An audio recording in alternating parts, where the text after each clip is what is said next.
Hey friends, um, we're just gonna hang out for a few minutes, waiting for people to show up and see what we can see.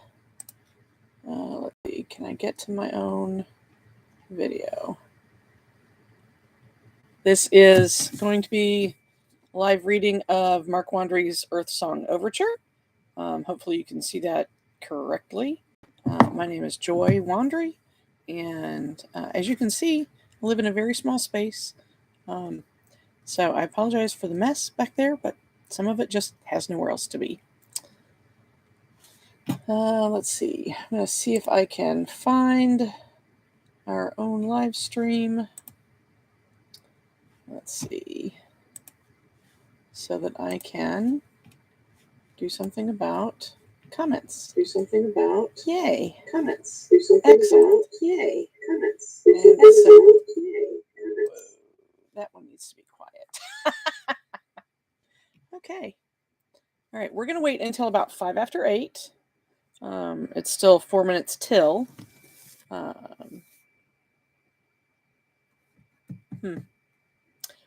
Before we start reading. And give people time to get here, show up. I guess I could silence my phone, all these things that you need to learn. Phone can be set on DND. And come on, folks, starting now.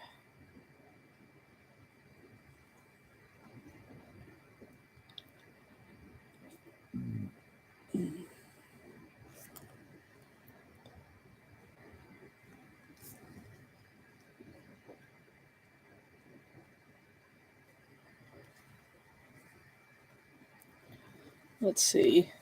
Let's see if Mark is out there.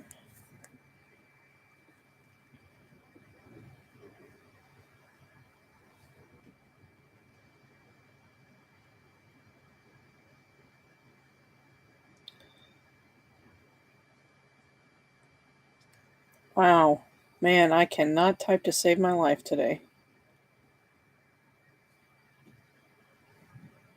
Okay. Gonna have a bunch of dumb stuff at the very beginning of this video. Sorry for that, guys. The whole idea is to read through the entire book about a half an hour at a time. And because the print in this book is rather small and my eyes are getting old, I am going to use, or try to use anyway. Yeah, there we go. I can do that. That'll work. I'm going to use Kindle, which will have me looking almost right at you. So that I can actually see the letters. We will do this every Tuesday, Thursday, and Saturday at 8 p.m. until we get through the whole book. If you're new here, this is World Maker Books, and everybody's probably new here because this is a brand new channel. So please, if you like what we're doing, click the like button and subscribe. And if you turn on the little bell notification, you will sometimes, hopefully, get notified when we're going to go live. Although since we have a set schedule, that shouldn't be too hard to figure out. Every Tuesday, Thursday, and Saturday at 8 p.m. Eastern for half an hour or so, with a little time for question and answer before and after. Anyway, it's just now not even 8 o'clock yet. 1 more minute, and it'll be 8. How's everybody doing today? Managed to figure out whether the people you wanted won the election that they were in yesterday? I haven't paid a whole lot of attention to it because I feel like after the last 20 years of no good choices, I mean, I made my vote. I sent it in, but, you know, I don't feel like our votes count much anymore. Anyway, on to better things. We are in the Outer Banks, or rather the Inner Banks, on Currituck Sound for the winter. We are All day today and all day yesterday has been very, very windy. It's been winds in excess of 20 miles an hour, which is just enough to make the trailer rock and roll like we're on a boat out in the sound. So that's been fun. So if you hear, what sounds like wind, it probably is. Um, and that's just what happens when you're out on the coast. You might see my little dogs moving around occasionally. Come here. Come here. Come on. This is Valiente. Valiente, say hi. Say hi, Val. Yeah, she goes by Val. She is 10 years old. Both of these girls are Chihuahuas and they're full sisters from the same litter. And they both have heart issues. Val's are pretty severe. Pollo's, not so much. And yes, they're named in Spanish Brave, and Pollo is chicken, because that's how they were when they first came to us. And that varies, depending on the situation they're looking at. I'm gonna wait a few more minutes for more people to show up. It's just now 8:01. If you can't hear me or see me, let me know. Greetings, true believers. Okay. At 8:05, we'll start reading. If you have questions about EarthSong Overture or Mark in general, or his career or his other works, type them in the chat and we'll get started in just a few minutes. For now, Val's going to say bye. Oh, goodness. Sorry. All right. It's 2 minutes after. All right. Crawtrap Man, is that Julian? Is that Julian? Anyway, a couple more minutes. We'll get started. EarthSong was originally written 15 or more years ago. So for just a couple minutes, I'm going to read the author's note on this edition. He says, this book first saw print more than a decade ago. At that point, it was titled Avatar's Overture, and as you might have guessed, it was before the movie Avatar came out. It was published in a vanity press and was an utter disaster.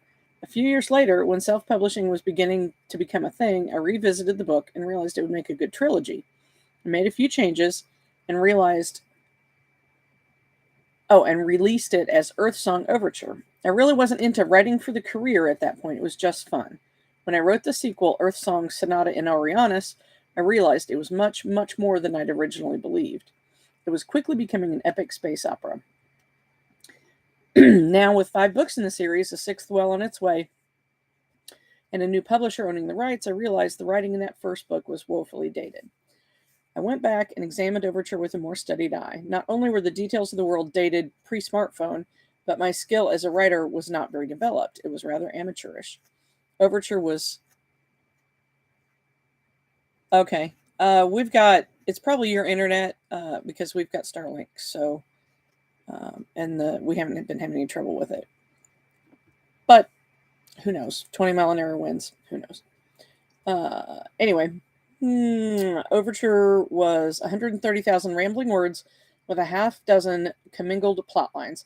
What I wanted to say was all there, but it was hard to find through the clutter. So I embarked on a rewrite. What you find here is the result of a rigorous distilling process. Those who've read the previous versions may or may not be disappointed. The story is the same. Earth is faced with obliteration, and some will survive. However, the method by which we get to the end and some of the players are somewhat changed. These changes, I believe, create a more readable, quicker paced, and enjoyable end product. It's a smaller book, more concise. You'll find everything you need to lead you to the later books, including a few plot points that will hit you in the face 7 books later. Sit back and enjoy the ride. All right, so that's the note from the first edition. Oh, and when we're all done with the entire book, we'll be giving away a few copies. And more about that when we get there. For now, I'm going to put that down, and it's 8:05, so I am going to start reading. Prologue, May 21st. Dawn was still an hour away as Mindy Chanley opened the roof access and stared in surprise at the crowd already assembled there. "Authorized personnel only" was printed in bold red letters on the door through which she and her husband Jake slipped onto the wide roof. A few people standing nearby took notice of their arrival. Most had no reactions. A few nodded, and a couple waved tentatively. Mindy looked over the skyline of Portland and instinctively oriented herself before glancing to the east. How many Thompsons do you know? A lot. The sky had a natural glow that had been growing steadily for hours, and as they watched, scintillating streamers of blue, white, and green radiated over the mountains like a strange, concentrated aurora borealis. "You almost missed it," one man said. She let the door close, but saw someone had left a brick to keep it from closing completely. Mindy turned and saw the man who had spoken wore a security guard uniform. The easy access to the building made more sense. "Ain't no one missing this," a drunk man slurred. "We figured most people fled to the hills over the past week," Jake replied. "I guess we were wrong," Mindy said. "Might as well enjoy the show," the guard said, and offered them a huge hand-rolled cigarette that didn't smell like tobacco. She waved it off, and the two men shrugged before taking a puff. "Here it comes," someone yelled. Mindy looked to the east. There was a bright light coming over the Cascade Mountains, so intense it was like looking at a welder's torch. Asteroid LM-245 hit the atmosphere at over 300 miles per second. It seemed to move faster and faster from east to west, and the people lifted their hands to shield their eyes from the blinding light. It looked like a blazing comet or a science fiction laser blast. "Maybe it will just pass over," someone said in a voice full of hope. Mindy shook her head. She'd seen asteroids track many times. In a matter of a few seconds, it shot by and fell toward the eastern horizon, disappearing below the mountains between Portland and the ocean. Out of view of the city, it slammed into the ocean. The impact was unimaginable. The air around the hypersonic projectile turned to superheated plasma, creating a shock wave that generated 10 times the energy of the largest nuclear weapon ever detonated as it hit the ocean's surface. The kinetic energy was more than 1,000 megatons. However, the object didn't slow as it flashed through a half-mile of ocean and into the seabed, then into the mantle and beyond. On the surface, the blast effect appeared as a thermal flash brighter than the sun. Everyone on the rooftop watched with wide-eyed terror as the Tualatin Mountains between Portland and the Pacific Ocean were outlined in a blinding light. As the light began to dissipate, the outline of the mountains blurred as a dense bank of smoke climbed from the western range. The flash had incinerated everything on the other side. The physical blast, traveling much faster than any normal atmospheric shock wave, hit the mountains and tore them from the bedrock, adding them to the rolling wave of destruction traveling east at several thousand miles per hour. The people on the rooftops of Portland only had 2 seconds before the entire city was wiped away. 10 seconds later, the asteroid reached the core of the planet, and another dozen seconds after that, the Earth's fate was sealed. Okay, that was the end of the prologue. I'm going to take a quick look at comments. Hi, Joy. It's Dan B. Hi, Dan B.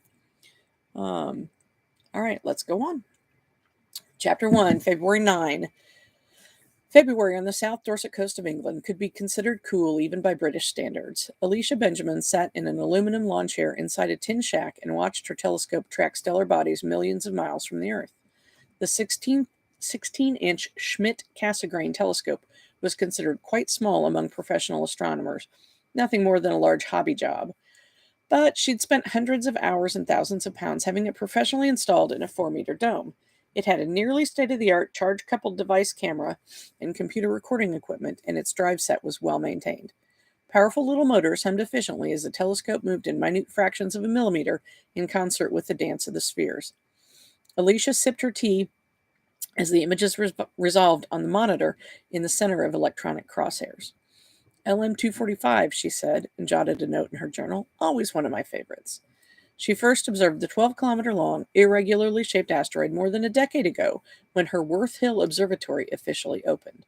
The rock was discovered by the United States Space Agency, NASA, in a project called NEO, or Near Earth Orbit, years earlier. The asteroid was well studied and easy to find because of its high albedo.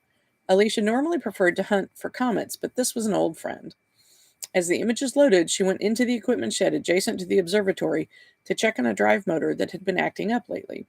It really needed to be replaced, but at more than 50 pounds each, she really couldn't afford it.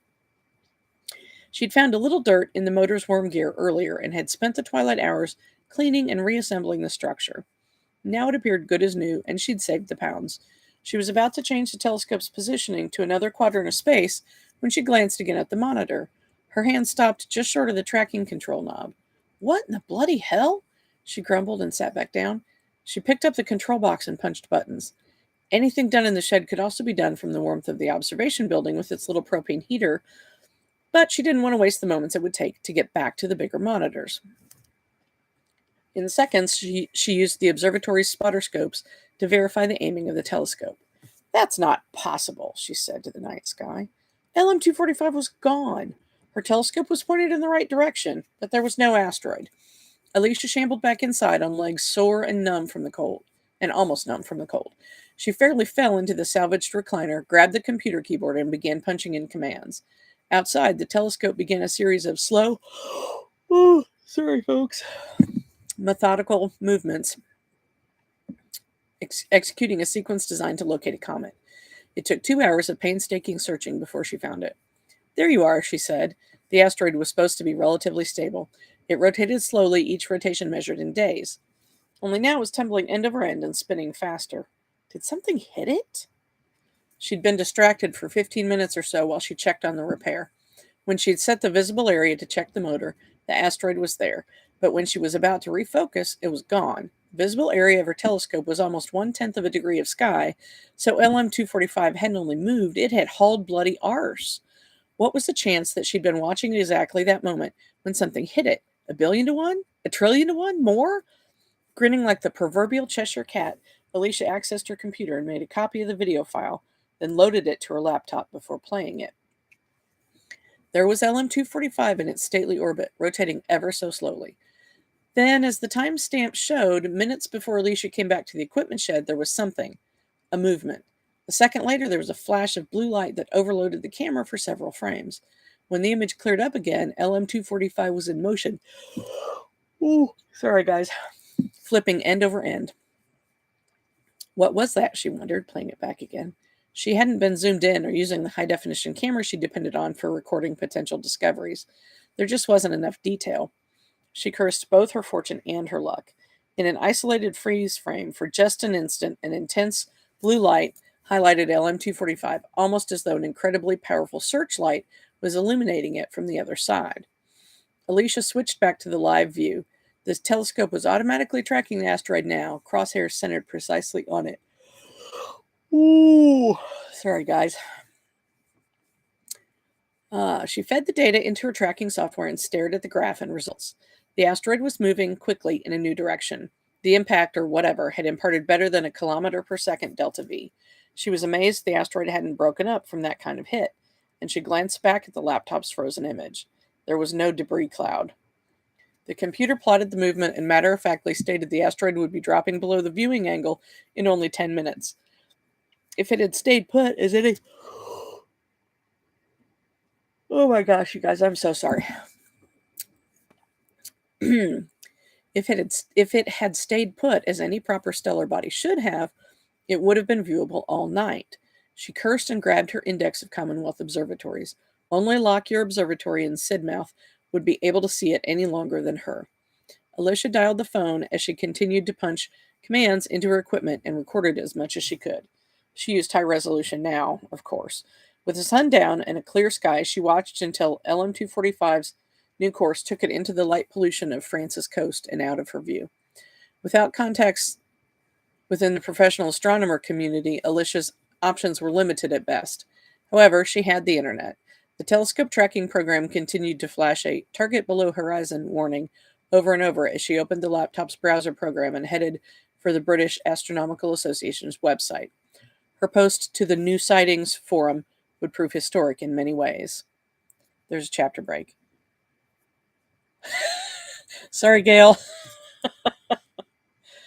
Chapter 2, March 16th. The last glimmers of sunset over the Tualatins had become a dim red glow through the windows of Burns & Burns, CHB, and Mindy Patoy sighed as she turned back to the computer and reviewed another line of data.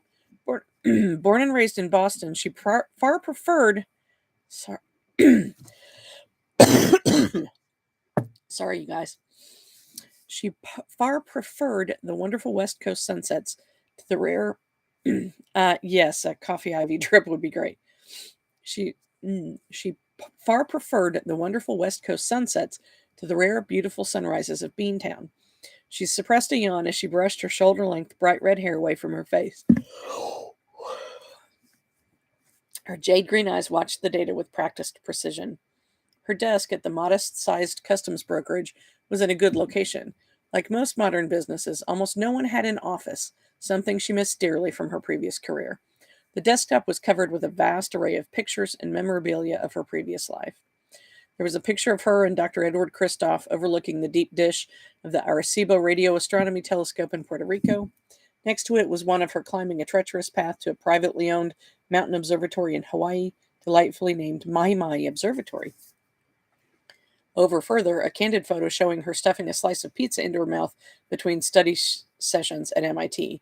Still another was of her hamming it up with a bunch of her fellow grad students outside of Effelsberg, Germany. On and on they went, documenting her treks. Mindy was better traveled than the average British spy. The reflective glass on one picture cast back the image of a face quick to smile, though worry lines had crept in around the edge of her eyes as she'd passed 30 years of age. She rarely spared time to look at the photos lately. She'd nearly packed them up on more than one occasion to take home and store with her other lost memories. Her phone rang and she answered it mechanically. Burns and Burns, Patoy speaking. What are you still doing there? Working. Why aren't you, Jake? She smiled despite her mood. I'm not working because I'm staring at a couple of pounds of prime rib ready to go on the grill with all the trimmings. Oh, she said lamely. Tonight was their 1-year anniversary. Damn, I forgot. Are all astronomers this forgetful? Ex-astronomer, now a customs broker, she reminded him. And actually, yes, we're wired differently. So I've noticed. You nearly missed our first date a year ago, if I recall. She giggled in a most un-Mindy-like way. Yeah, I remember your text message. Look, I'm really sorry. I need to transmit this entry as soon as the tuna quota opens. It's like 10 minutes until midnight in New York. I'll be there in no time afterward, okay? Edward Burns does not pay you nearly enough, he said in mock seriousness, though she could hear the humor in his voice. After all, he was the nephew of one of the owners. Or you, she said. I'll be there in half an hour, I promise. They exchanged words and she hung up the phone, automatically checking the time. 16 minutes to go. She caught herself glancing at the old photos and thinking back. 5 years ago, she'd been a young, brilliant radio astronomer on the verge of breaking into the field. She'd already published 6 papers, and at only 24 was the youngest woman to ever hold an associate professorship at Cambridge. She had started out studying archaeology, but had quickly soured on the field. It was just so dead. Astronomy was alive and vibrant. She spent hours looking through telescopes at million-year-old starlight or listening to the distant hiss and pop of pulsars, and she imagined distant galaxy-spanning star empires spreading across space. No one was surprised when she ended up at SETI after graduation. Mindy finished her work, and shut the office up before riding the elevator down. The streets of Portland were nearly deserted, as you'd expect on an early Sunday evening. The weather was clear and mild, unusual for this early in spring when rain was more normal than not. As she drove south, she passed Lookout Mountain, and she did her best not to look. But like every other day, she looked. On top of that peak was the clear shape of a gleaming white concrete-domed observatory. Life as a customs broker wasn't bad. It was a lot better than doing manual labor for a living. Jake was waiting for her each night. She watched the top of the mountain until Interstate 5 turned and disappeared out of sight. Okay, there's another chapter break. Let's look. Oh, yeah. Hey, good time to remind you all. Please do click the like, thumbs up, subscribe to the channel, because we'll be doing this every Tuesday, Thursday, and Saturday at 8 p.m. Eastern until the entire book has been read. And it's not small. I don't know how many words it is. Mark would be able to tell you, but not small. So like and subscribe, please, and share with your friends. And I'm sure I'll get better at this as we go along. The man sat on a bench well away from any streetlights, wondering what was going on in the center of the meadow. It was one of the largest open areas in New York City's Central Park, more than 200 yards across and often busy. Sorry, guys, the yawning is the result of asthma. But after midnight, even in this era of increased police presence, few ventured out to tempt fate. He gazed curiously across the meadow. His vision wasn't what it used to be, nor was the rest of him for that matter. He knew it was the drugs, and honestly, he didn't care. Few things provided any solace in his destroyed life except drugs. Still, he could see a bright light radiating over there, far brighter than the evenly spaced area lights around the meadow, with a strange ethereal quality to it. Victor, a voice said from behind him. He glanced back to see a small man crouching further back in the shadows. Picho? Victor asked, and could just see a head bobbing. What you want, man? You holding? Man, would I be sitting here if I was holding? Nah, Picho said, I guess not. What the fuck do you think is going on over there? Picho pointed to the light across the meadow. Dunno, Victor admitted, but he wanted to know quite badly. I bet at the popo, Picho said, and looked around cautiously. You know, one of those stinging things. I'm out of here, bro. Later, man, Victor said. A moment later, he heard someone moving through the brush, and Picho was gone. Victor sat for several more minutes, watching the strange light, his back hurting and the hard wooden bench digging into his thighs. Finally, he had to know, and he got to his feet. He strolled down the concrete path for a bit, parallel to the light in the distance, hoping the change in perspective might offer some clue to what he was seeing. But it just continued to be a bright, strange light. He cut across the meadow, continuing to walk at a casual, slow gait. He had his hands in his pants pockets, the cheap knockoffs belted low, just under his butt. He grasped the knife hidden there and felt the plastic bag of weed under it. The dew-soaked grass quickly made his worn sneakers sopping wet, and he felt the moisture reach his skin. He frowned and pushed on. Halfway across the park, he slowed to barely a walk. He could make out something moving in the light, but no detail. It was an impression of something vaguely horse-like. The light grew more intense with every step. It seemed to pass from his eyes straight into his brain. He closed his eyes and was stunned to realize it barely made any difference. How was that possible? He wondered aloud. It was the hope of a freebie that kept him going. Movies and TV shot scenes in the park all the time. With that came free food and sometimes some cash from rich dudes. He'd stolen a bag from someone's car one time when they were shooting a police show. Ironic. There had been almost $200 in cash in the bag and a cell phone he'd fenced for another 100. He'd bought a lot of blow with that money. If they were shooting a show, where were the cops? Where were the hundreds of trucks and all the equipment that went along with the filming? A cold chill ran up his spine that wasn't caused by his damp feet or the crisp night air. He felt wind ruffle his hair and looked up. Something was in the sky above the park, something impossibly huge. An insectile shadow, its wings caught some of the strange light and reflected it like a disco ball. The shadow moved and shot upwards without a sound, but the wind behind it sounded momentarily like a tornado. What the fuck is going on? He screamed over the maelstrom. In a heartbeat, the wind subsided and left behind complete silence. No dogs barked, no crickets chirped. It was as though the sounds of New York temporarily ceased in acknowledgement of the strange apparition's departure. Victor took a few stuttering steps toward the light, almost falling on a discarded soft drink bottle. The light hurt his brain, so he put up a hand to shield his eyes.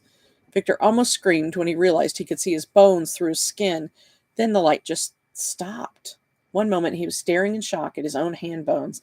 The next, it was so utterly dark he feared he'd somehow transported into outer space. The change was so profound he fell back, landing on the damp ground with a grunt of surprise. "Who's there?" he yelled into the night. He sensed someone was out there in the dark. Little flash bulbs popped behind his eyelids. Little flash bulbs popped behind his eyelids. He couldn't see anything. The sensation reminded him of those things the cops used. What did they call them? Bang flash bombs? Whatever, he couldn't see a fucking thing. "I'm going to call the popo," he said, not realizing how scared he sounded. Then he remembered he didn't own a cell phone anymore. At the shuffling of feet on grass, Victor tensed, his entire body shaking with terror. It was coming closer. He shook his head and tried to get up. His legs wouldn't cooperate, so he crabbed backwards as best he could. In a moment, he was flat on his back. He flipped over and crawled. He heard another footfall, this one right behind him. Victor froze, his breath coming in panicked gasps. He half turned and stopped. He could feel gun sights on his back and knives being readied. He saw a huge machete poised to decapitate him. No, it was an axe like that honky Paul Bunyan used to chop down trees. "Please," he moaned. "I ain't nobody. Don't do me, man. Please, please, please." He said over and over, quieter and quieter. But nothing happened. Slowly, so incredibly slowly he wasn't aware he was moving, Victor began to roll over. As he turned, he realized he could see again. He could see the sparkle of porch lights from million-dollar condos in Central Park West, as well as a nearby floodlight aimed at another part of the meadow. Victor flopped the rest of the way over and looked at what was standing there. Instantly, he thought of a horse.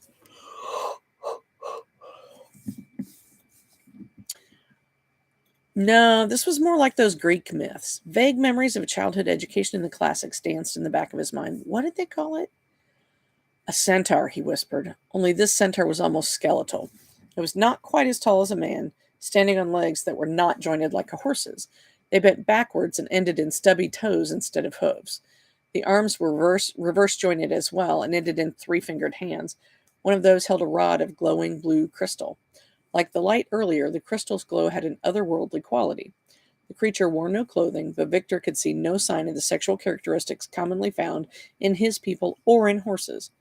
Around its neck was a shield-shaped pendant. The creature turned its heart-shaped head toward him, and Victor felt a jolt of fear and disgust as he found himself looking at a head with no nose, no mouth, and a pair of lidless, almond-shaped eyes. He'd seen that face and head before, at least sort of, in a million drawings of aliens from all over the world. But instantly his mind rejected the idea that this was an alien, even as he processed what he'd seen above him only moments ago. This was something else. It had to be. What are you? Victor asked.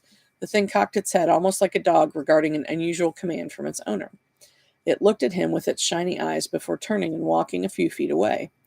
Facing away from Victor, it did something with the glowing rod, set it on the ground, and stepped away. It produced another rod. Victor didn't see from where, but this one didn't have a glowing light inside. In the dim light of the park, it appeared to be a simple glass rod. The creature pointed the rod at the one lying in the grass, and its other hand moved. Symbols appeared in the air, and it used its free hand to manipulate them. Then the rod on the ground flashed impossibly brightly. Victor put his hand up to shield his eyes. He was relieved that this time he couldn't see his bones. Some part of his mind was warning him about the unknown hazards of radiation. The light was gone in a second, but the creature remained. Behind it now stood a round, flat stage about 20 feet across with 3 short steps leading up to it. It glowed faintly with a milky white color. The creature turned its head to look at Victor, who jumped a little. He thought he saw the creature wink at him. "What are you?" he asked once more. The thing's hands moved in strange patterns, and its skin seemed to pulse in unusual hues of light. A savior and a messenger. The words floated to him on the night air in almost perfect English, even though the centaur had no mouth. "What is your message?" More gestures and pulses of light. They were almost hypnotic. That this is the beginning and the end. It turned and walked to the dais. It set one foot on the first step, and an almost perfect milky white circle appeared floating above the dais. The creature walked to the top step, took out its clear rod, and again did something. The floating circle flashed blue once. A ring of little gems appeared around the dais perimeter, and flowing symbols materialized around the floating circle. They moved and changed like one of those billboards on Times Square. Victor opened his mouth to speak, but the creature gestured with its rod, and the floating ring flashed once more and transformed from a circle into a window. Looking through the window, Victor couldn't see Central Park after midnight anymore. Instead, he saw a bright, sunlit forest. "What the fuck?" Victor gasped. "What in the holy fuck?" The being glanced at him once more, stepped into the circle, and onto the other world. Victor seemed to have control of himself again. He jumped to his feet and ran up to the window? The portal? He looked through and saw the creature walking through the forest on the other side. Victor held up his hand, expecting to feel a breeze, but he felt nothing. "What do I do now?" he asked. The creature took no notice of him. Could it hear him where it was? Instead, it raised its rod and pointed it. Its fingers worked once again, and poof, the window was gone, leaving only the dais. Victor stood there for many minutes, his legs quivering with pent-up energy as he waited for the creature to come back and do something. More magic, anything. No, he thought magic wasn't the right word. This was much, much bigger. His mind began to put terms to things he'd seen. The hulking thing above him had been an angel. No, an archangel? A centaur? Some representative of God. It had said it was a savior. Knowing flooded through him and illuminated his being with a blazing intensity that seared his damaged soul with a healing energy more powerful than the light which had shone through his skin. "It picked me," he said, stepped on the dais, intending to follow the angel to heaven. Just as before, the ring flashed and another scene appeared. Only this one wasn't the snowy day he'd witnessed earlier. This one was dark like Central Park. In fact, for a moment he thought he was seeing right through it to Central Park West, but there were no buildings or lights on the other side. He could see trees very close by, and some rocks. He was seeing a very different place now. The power of God was confusing. Victor wanted to go through. He wanted to leave. He wanted to understand. Instead, he just sat on the top step and stared in dumb amazement. He looked up after a while to see a police car driving through the grass, stopping only a few feet away. Two officers climbed out, their powerful flashlights illuminating the scene. Him, the dais, the floating window to heaven, if that's what it was. Victor glanced over his shoulder as the cop's light went over the window. He saw the light pass through and over a nearby tree. His eyes were huge in amazement. "Hey!" one of the cops yelled. "What the hell is that thing? What are you doing out here this time of night?" Victor just shook his head and laughed. "There ain't no way you're gonna believe me." Chapter break. Yeah, sleepy knitter. I see Mark's in the house. Awesome. All right, we're going to go one more section till the next chapter break, I think. We've been 36 minutes so far. So that means we've been reading for about 26. So we're aiming for about 30 minutes at a time. Okay, so here we go. Lieutenant William, call me Billy, Harper, spread cream cheese on his toasted sesame seed bagel and tuned out the screams and crashes from the Monday morning battle royale upstairs as he browsed the Times on his tablet and waited for his Keurig to finish. In a moment, a cup of Starbucks finest was ready. Ooh. Sorry. The floor thumped and he casted a sidelong glance. The Parkers came with a rent-controlled fourth-floor walk-up on West 52nd Street. If it were just Monday mornings, he wouldn't mind so much, but the Parkers fought on every day that ended in Y. For evening battles, he had Bose noise-canceling headphones. Luckily for him, their normal engagements were mild compared to what he'd dealt with as a beat cop in his early years on the force. He finished his coffee, stuffed his tablet in his shoulder bag, and headed for the door to his tiny flat. "Have a nice day," he called up the stairs as he headed down, buttoning his jacket over his service piece. Outside, his unmarked unit waited where he'd parked it.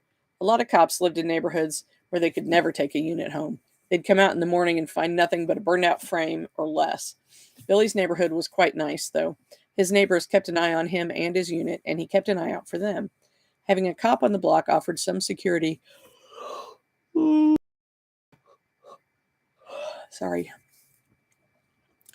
Offered some security and no small amount of gravitas. Fire department and ambulance crews usually arrived a lot faster, too. "Morning, Billy," called a familiar voice from the brownstone 2 doors down. "Good morning, Mr. Nebowitz. How are you today?" "Better than yesterday. You be careful out there." "Always, Mr. Nebowitz. Always." Billy knew what the man meant by better than yesterday. Widow Bedford, on the other side of Billy's building, had been seen regularly coming out of Mr. Nebowitz's brownstone in the wee hours of the morning. Every wagging tongue on the block was talking about it. Billy approved, scandal or not. When Mrs. Nebowitz died from cancer only a year after her husband retired, Billy feared the man would follow her into the grave. A change in circumstances meant he'd decided to go on living. In the car, Billy signed in through the laptop computer mounted there and noted he was on duty. As usual, there were several hundred calls underway, including dozens that would warrant the assignment of a lieutenant in the Criminal Investigations Division like himself. He ran down the list and found the closest to him, a B&E, or breaking and entering complaint, only 2 blocks away. With a tap of his finger on the touchscreen, he accepted the call. He started the car and pulled out of his parking space. He spent the next several hours investigating all sorts of robberies, assaults, and petty larcenies within a 10-block radius. He was considering grabbing a hero from one of the ubiquitous food carts that lined 42nd Street when he saw something brewing in Central Park. At least 40 units were there already. Curiosity got the better of him, so he accepted the request for a criminal investigation lieutenant and turned north on Avenue of the Americas. When he reached 59th Street, he ran into a pair of marked cars blocking traffic. One of the men recognized him and moved the barricade, and he cruised on through. All the usual Monday morning traffic was gone. The park had been cordoned off from 59th Street to 72nd Street. On Central Park Drive, he followed the road over the 65th Street Traverse, cut a hard right on East Drive and onto the Traverse, going back under the road he'd just been on. A few hundred yards further, he came to West Drive. He turned right and found a sea of police cars parked around the old tavern on the green.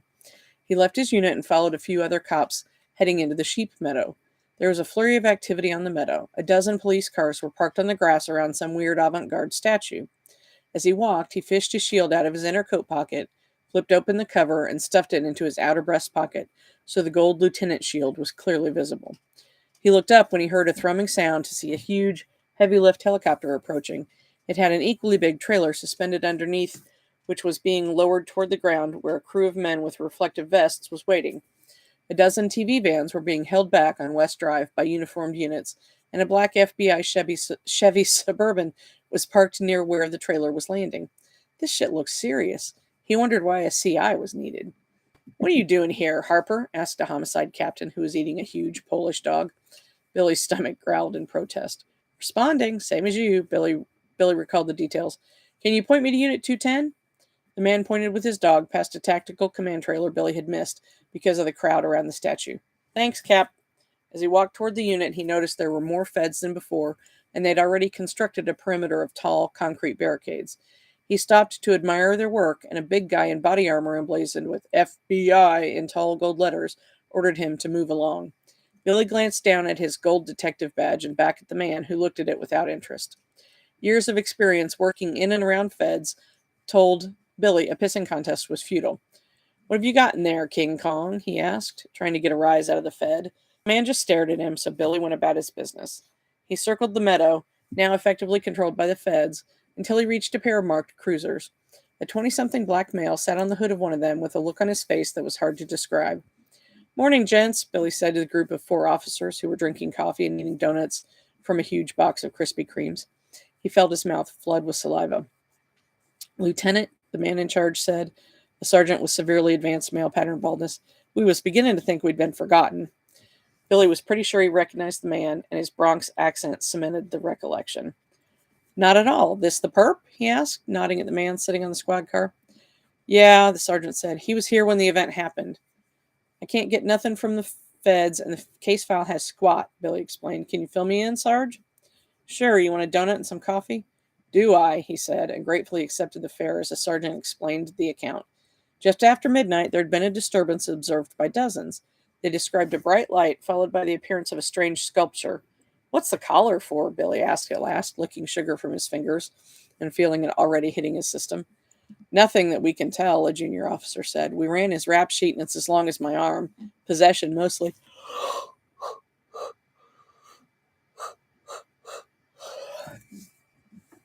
Sorry. A couple snatch and grabs, 1 grand theft auto years ago. That's about it. No current warrants. "What's with the feds?" Billy asked. They all shrugged. "We can't figure out this guy's involvement," Sergeant admitted, "but some captain said book him." "Typical," Billy said under his breath. "What does he have to say?" "Oh, he's a fucking loon," a junior officer said. The others all nodded.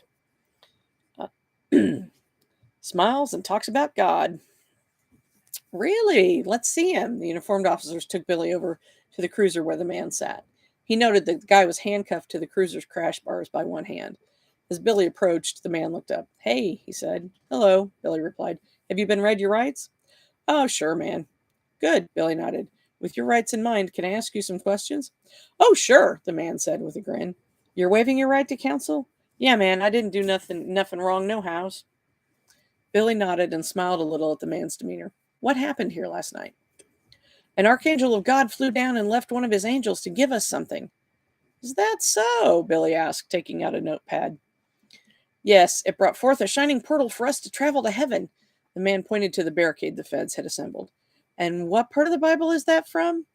The man looked confused and looked around, brows knitting in consternation, as he used his brain in ways it wasn't accustomed to being used. "I don't know. I ain't got no religion till last night. Hell, I don't think this was in the Bible or nothing, but it has to be God and angels and shit." "Why are you sure?" Billy asked. "Because I saw the angel." "Can you describe this angel?" "Sure.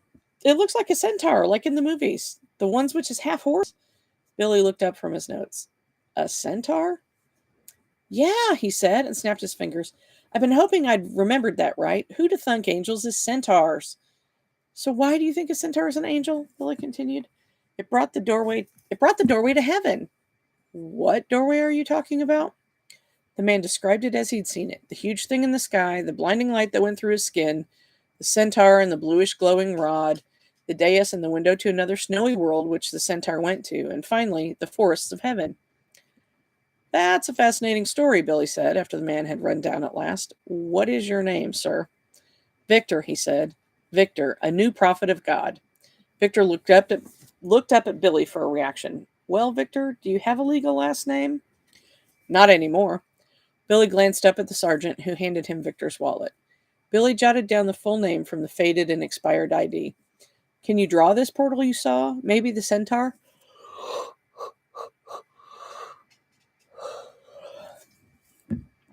Angel, Victor corrected him. Billy shrugged and waited. Sure, I guess.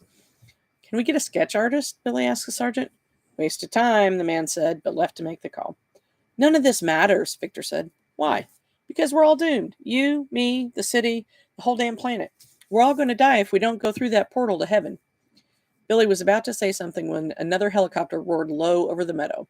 It turned and flared, setting down in a cleared area on the other side of the obscuring barricades. Billy was fairly certain he'd glimpsed the white logo of NASA painted on the tail. What the hell is going on here? He wondered. Okay, and with that, we're at a chapter break. Give me a second. I have to let the dogs out. All right. Okay, go. You can just stay out there for a minute. Okay, sorry about that, people. Oh, it's going to happen. We have dogs. Okay, let me look through the chat real quick here. Greetings, true believers. It drags a little. Julian, I know a lot of Thompsons. I used to be a Thompson. Dan B, nice to see you. You make crawfish traps and used to crawfish. Gotcha. I really need to stop. Yes, I'm so sorry about the yawning. It just we may just have to live with it. I will try and have some more coffee before we do this again tomorrow. Y'all that watch later need to subscribe, yes. And your chat will be available with the replay so people can see what's going on. Perhaps some sort of coffee IV drip. Yes, if I could manage that, that'd be great. Oh, I know what I'll do next time. I have dark chocolate covered coffee beans, espresso beans. That should do the trick. Not small, but a damn good story. Thank you, Gail. Mark showed up. Writer in the house. Julian, there's a writer in the house. Where? Yes, Mark, I was a little sleepy. Maybe next time I'll remember to take a nap before. Yes, I'll get more coffee. I promise, or a gallon of coffee. You're assuming some of us have friends. Okay. I'm going to get off of here. Thank you all for watching so much. I appreciate it. Every week, Tuesday, Thursday, and Saturday at 8 p.m., we will read some more. We're going to shoot for about a half hour each time. In the meantime, please click the thumbs up like button and subscribe and click the bell notification so that maybe YouTube will notify you and maybe it won't. I read something earlier about there being some sort of algorithm about who it notifies and how many of the list of people that want to be notified and all that fun stuff. Anyway, questions can come to joy@worldmaker.us. And that's all we got this time, folks. And we will see you tomorrow night at 8. Thanks so much. Bye.